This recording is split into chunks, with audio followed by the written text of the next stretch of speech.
서로 인사할까요? 사랑합니다. 보고 싶었습니다. 축복합니다. 은혜 많이 받으세요. 늘 사랑합니다. 고맙습니다. 예. 요즘 계속 이 독감이 돌고 있어서 주중에도 독감 걸리셨다고 연락도 받고 지난주 못 오시고 이번 주까지 아마 못 오시는 분들도 있는 것 같고요. 늘 건강 조심하시고 이렇게 우리가 그래도 건강해서 오늘 또 예배 함께 드릴 수 있다는 게 얼마나 감사한지 모르겠습니다. 늘 하나님의 은혜와 축복이 여러분과 함께 하시기를 예수님의 이름으로 축복합니다. 우리는 오늘로 4주 동안 계속해서 지금 경건에 대해서 말씀을 나누고 있습니다. 첫째 시간에 경건은 예배자로 살아가는 믿음의 자세요, 하나님의 그 거룩한 성품을 닮아가는 것이요, 구원의 은혜, 그 베푸신 은혜를 기억하고 하나님께 뜨거운 사랑과 충성을 드리는 자세가 경건이다 라고 정의를 했었습니다. 그래서 그 경건을 위해서 레위기 11장 45절 내가 거룩하니 너희도 거룩하라 라는 그 말씀을 가지고, 거룩은 하나님을 내 안에, 내 곁에, 내 삶에 모시는 통로고, 특별히 그 전능하신 하나님을 너의 하나님이 아니라 나의 하나님으로 모시는 통로고, 세상을 이기는 지혜와 힘이 된다. 그것이 경건이다 라는 말씀을 첫 시간에 나누었습니다.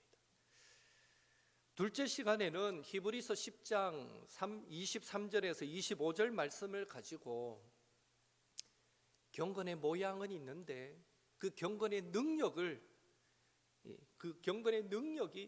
사라졌다라고 느낄 때, 신앙생활이 피곤하고 지쳐갈 때, 영적 탈진에 걸릴 것 같을 때, 우리는 여전히 신실하신 그 좋으신 하나님을 바라보면서 그분께 소망을 두고 있는지 우리의 신앙 고백을 확인해야 된다. 그리고 세 겹줄은 쉽게 끊어지지 않듯이 서로를 돌아보고 사랑과 선행을 격려해야 된다.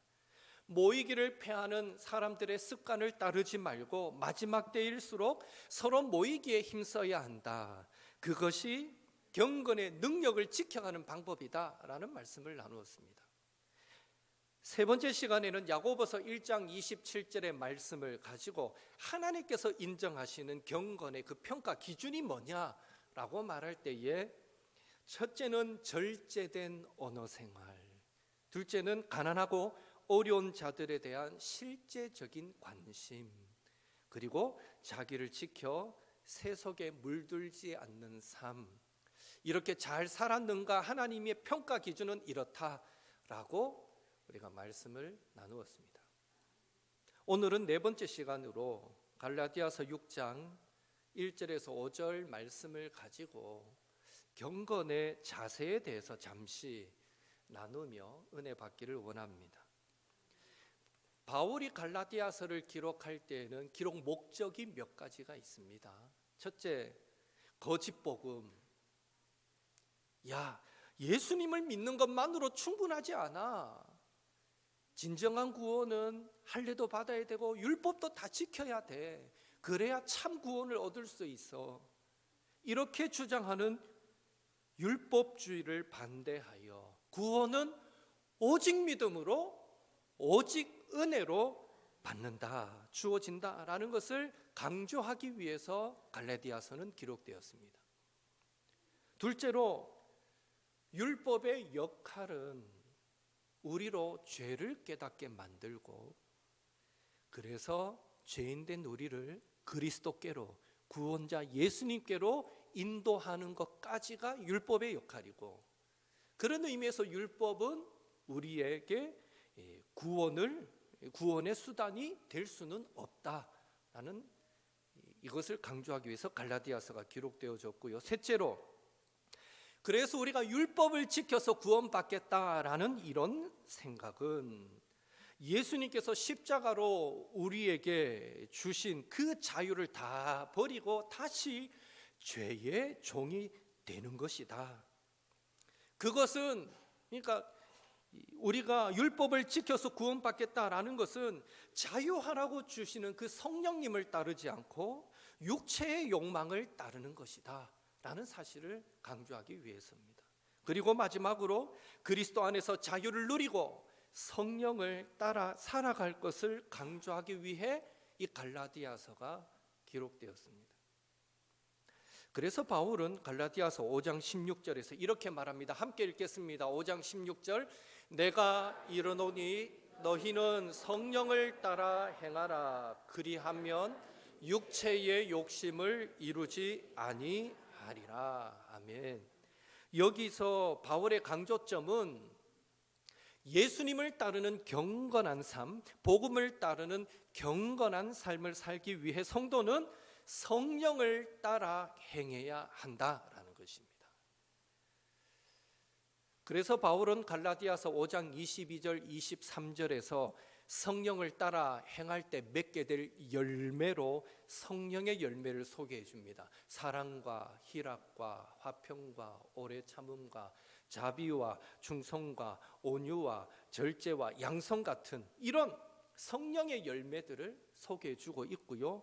또 갈라디아서 5장 25절에서는 만일 우리가 성령으로 살면 또한 성령으로 행할지니 라는 말씀으로 한 번 더 경건한 성도는 성령으로 살아야 한다라는 것을 강조하였습니다. 종합하면 바울은 갈라디아서를 통해서 세상과 구별된 경건한 성도는 바로 성령을 모시고 사는 사람, 성령을 따라 행하는 사람, 성령의 열매를 맺는 사람이다라고 강조하고 있는 것입니다. 우리 옥토의 모든 성도들도 날마다 성령님을 모시고 사는 사람, 성령을 따라서 행하는 사람, 그리고 성령의 열매를 맺는 그런 경건한 성도들이 되시기를 예수님의 이름으로 축원합니다. 그리고 이어지는 갈라디아서 마지막 6장, 이 6장에서 바울은 그렇다면 성령을 따라 행하는 삶이 구체적으로 무엇인가를 말해줍니다.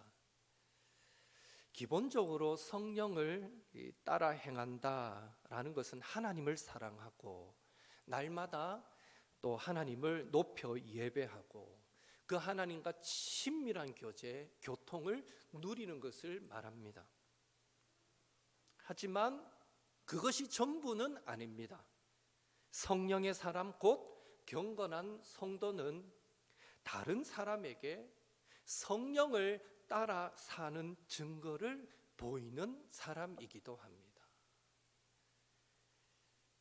성령을 따라서 사는 경건한 성도는 다른 사람들을 향해 어떤 자세를 취해야 하겠습니까? 첫째로 바울은 범죄한 성도를 대하는 자세를 가르쳐 줍니다. 오늘 본문 1절 같이 읽겠습니다. 형제들아, 사람이 만일 무슨 범죄한 일이 드러나거든 신령한 너희는 온유한 심령으로 그러한 자를 바로 잡고 너 자신을 살펴보아 너도 시험을 받을까 두려워하라. 아멘. 바울은 지금 갈라디아 교회 성도들을 향해서 신령한 너희라고 표현합니다. 한번 옆에 봐보십시오. 신령한 성도로 보이십니까? 옆에 계신 성도님들. 예. 바울은 갈라디아 교회 성도들에게 신령한 너희는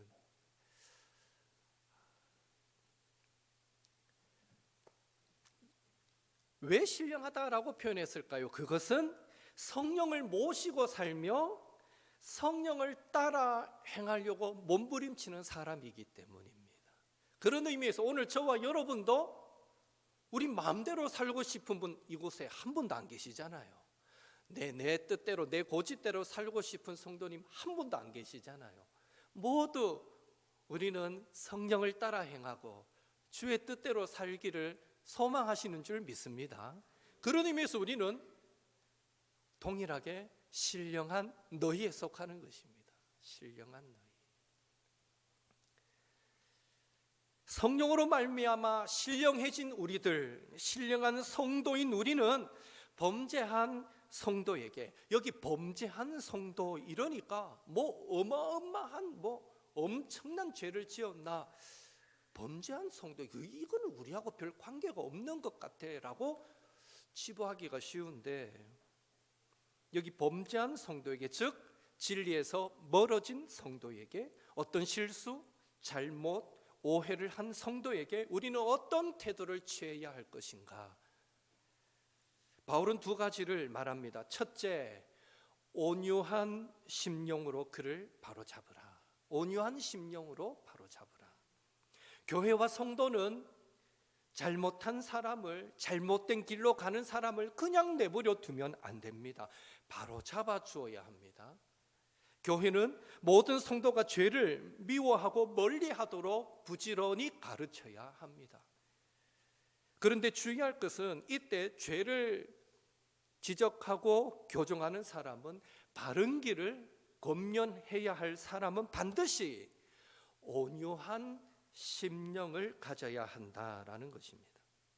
온유한 심령이란 마음을 차분히 가라앉히고 부드러운 말과 따뜻한 표정을 유지하는 것을 뜻합니다.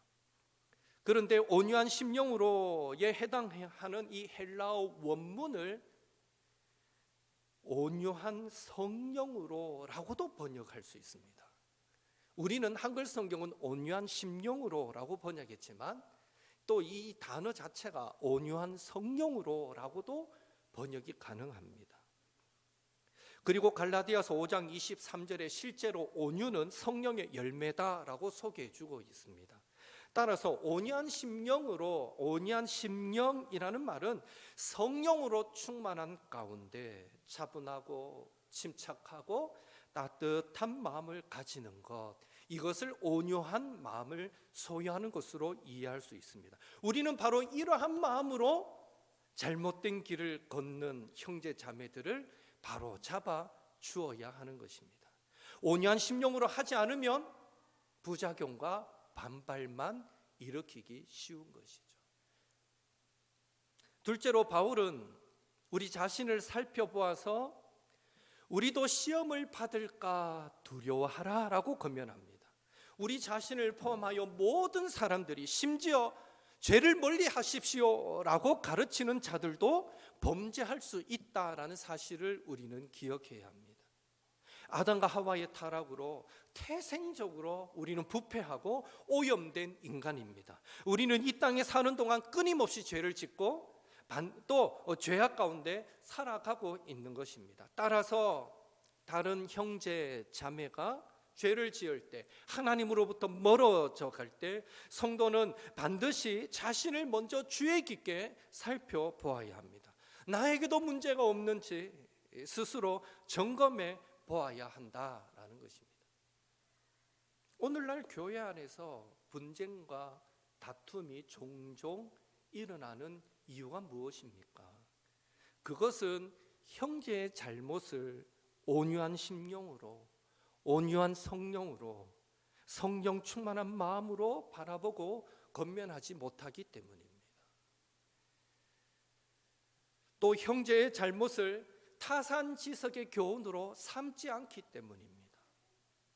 우리는 곁에 있는 성도들의 잘못을 보면서 나도 조심해야겠다 라는 교훈을 얻지 않고 니도 조심해라 라고 말하기 때문입니다.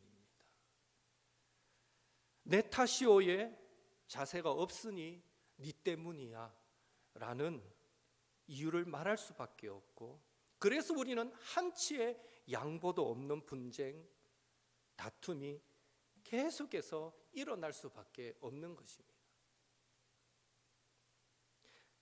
싸우고 그 싸움을 서로 풀려면 어떻게 해야 됩니까?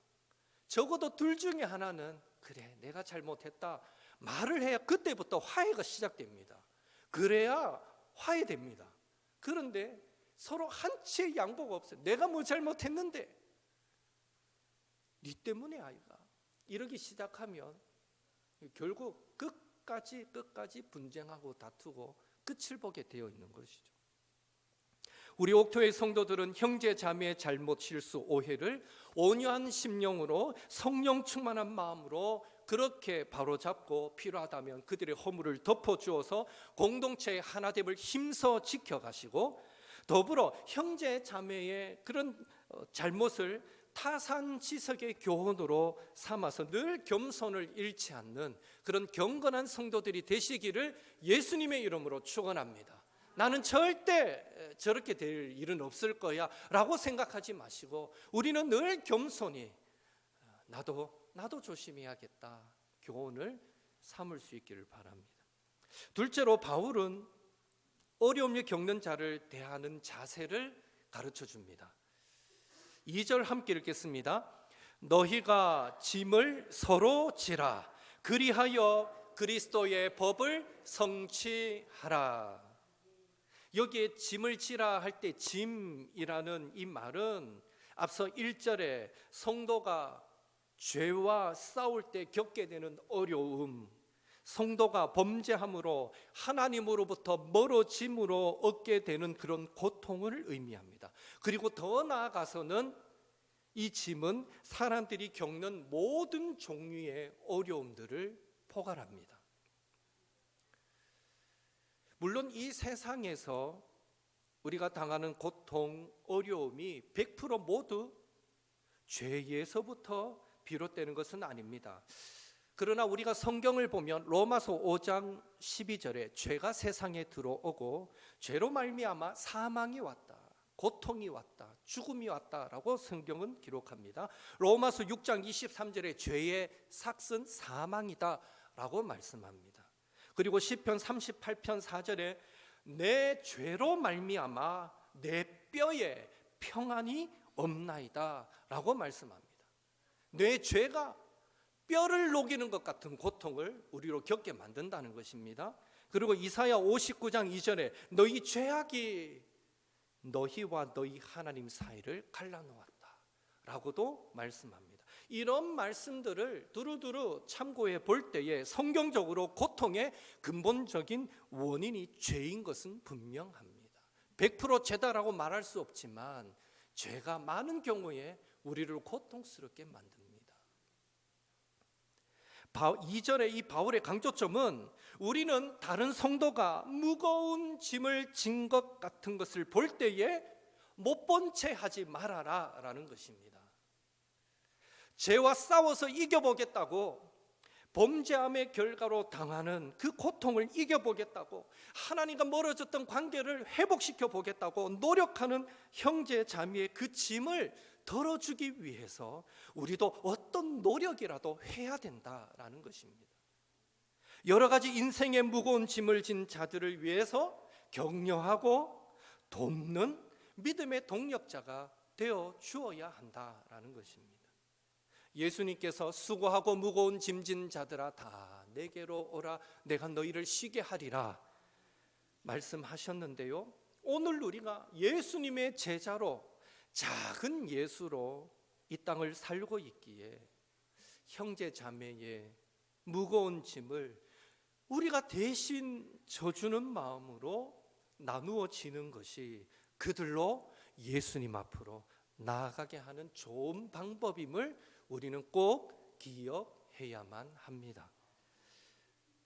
왜 우리는 형제 자매의 무거운 짐을 나누어지는 수고를 감당해야 할까요?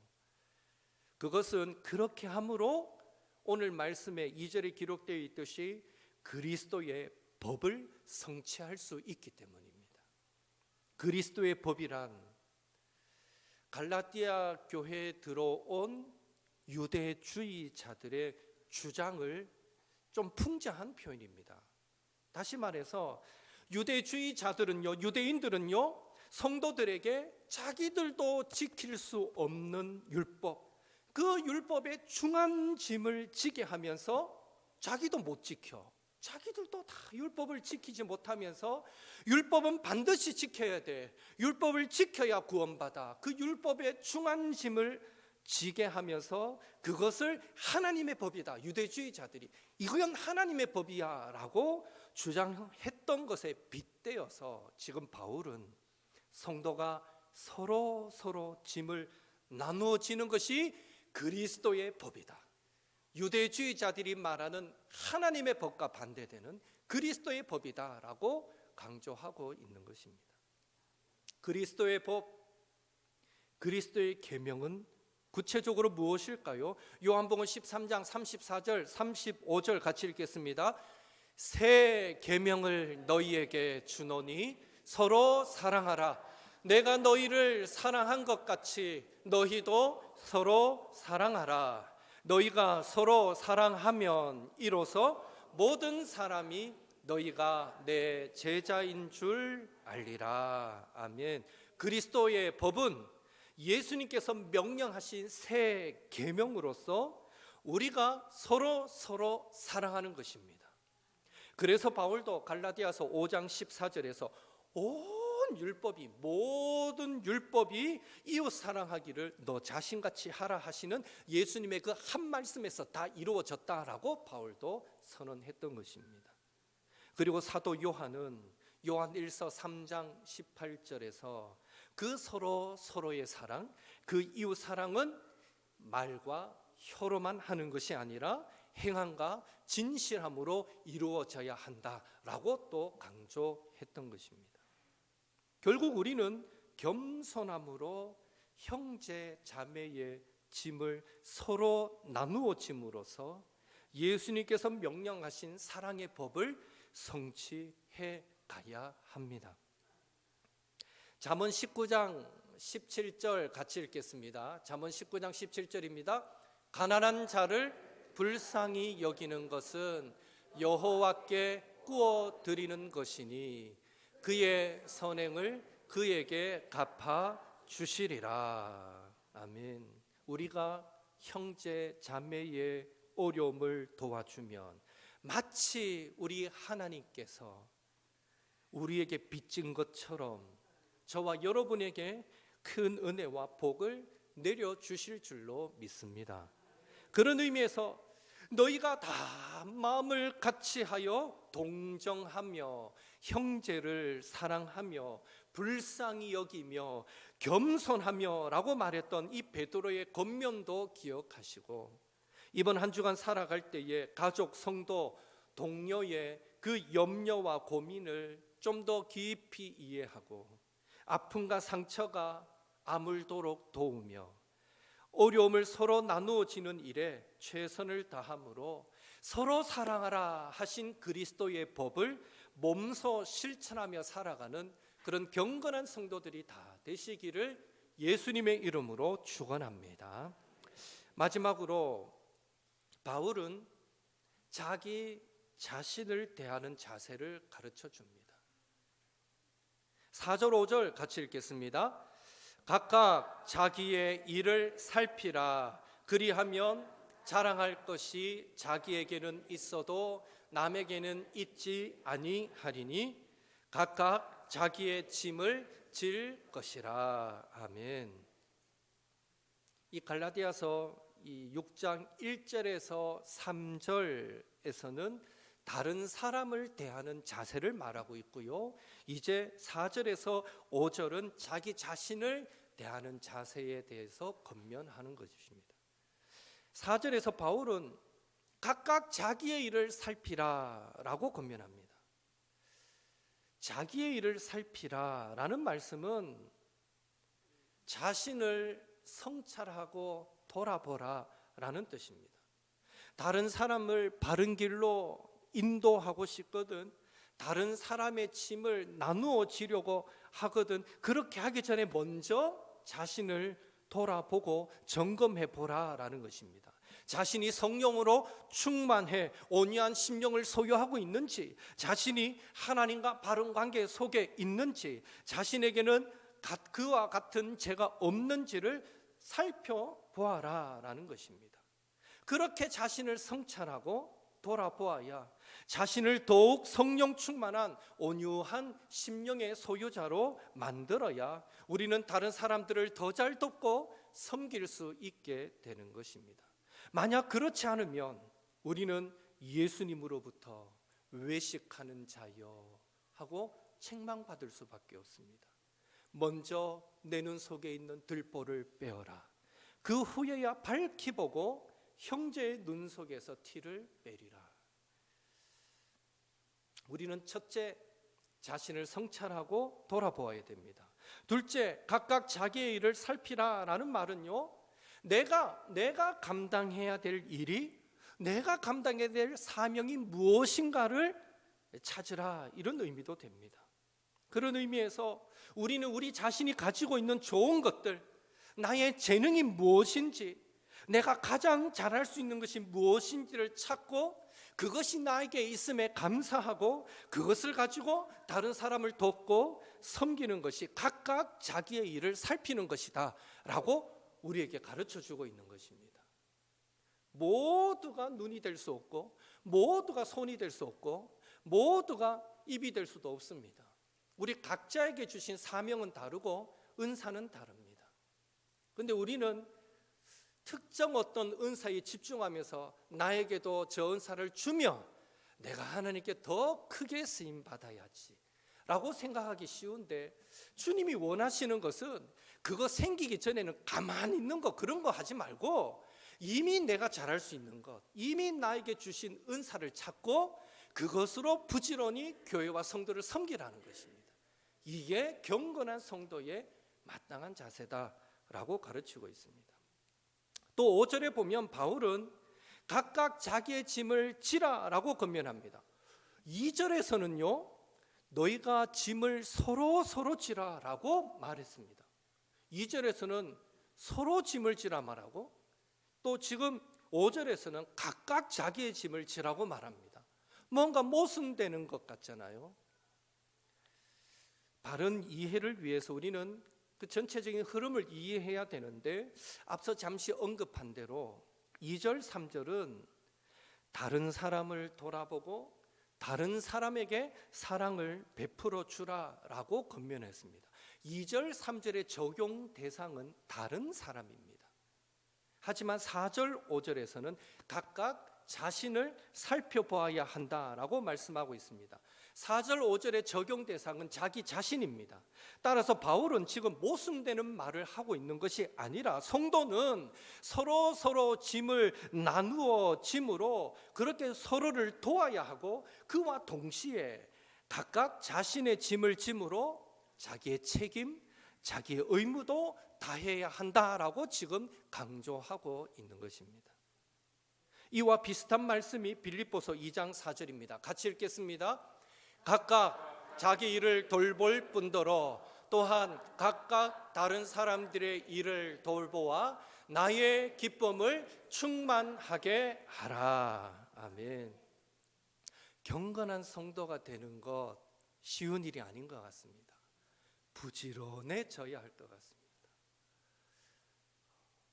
내 일 하나도 벅찬데 자기 일을 열심히 할 뿐 아니라 다른 사람 일까지 돌아보는 그 열정, 그게 경건한 성도의 모습이랍니다. 아유, 그런 거라면 나는 경건 안 하고 싶어. 그러지 않잖아요. 우린 경건하고 싶잖아요. 그래서 우리는 날마다 자신을 쳐서 복종시켜야 됩니다.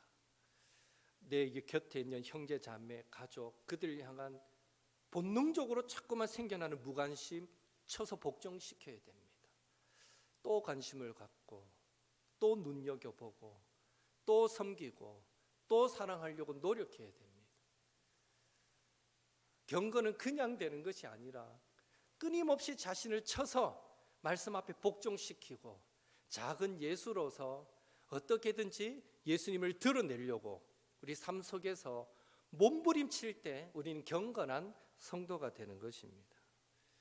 이번 한 주간 살아갈 때 날마다 나는 하나님과 바른 관계 안에 있는지 자신을 성찰하고 돌아보시며, 더불어서 내가 감당해야 될 사명이 무엇인지 찾고 기억함으로 가정과 교회와 일터에서 자신의 책임, 자신의 의무도 성실히 감당하시는 우리 경건한 옥토의 성도님들 되시기를 예수님의 이름으로 축원합니다.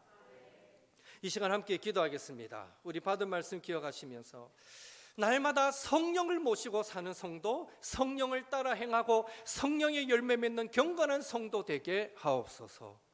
온유한 심령으로 성도를 바른 길로 인도하고 성도들의 잘못을 늘 타산지석의 교훈으로 삶을 줄 아는 경건한 성도 되게 하옵소서. 가족과 성도와 동료의 염려와 고민을 이해하고 그들의 아픔과 상처가 아물도록 도우며 어려움을 서로 나누어지는 일에 최선을 다함으로 서로 사랑하라 하신 그리스도의 법을 아름답게 실천하게 하옵소서. 날마다 자신을 성찰하고 자신의 사명을 기억하여 가정, 교회 일터에서 우리가 져야 할 책임, 의무 아름답게 감당하는 우리 옥토의 성도들 되게 하옵소서. 하나님, 나도 경건한 성도 되기를 원합니다. 그렇게 살 수 있도록 성령으로 기름 부어 주옵소서. 그렇게 살 수 있는 힘과 능력을 주옵소서. 그런 사모하는 마음으로 이 시간 함께 합심해서 기도하겠습니다.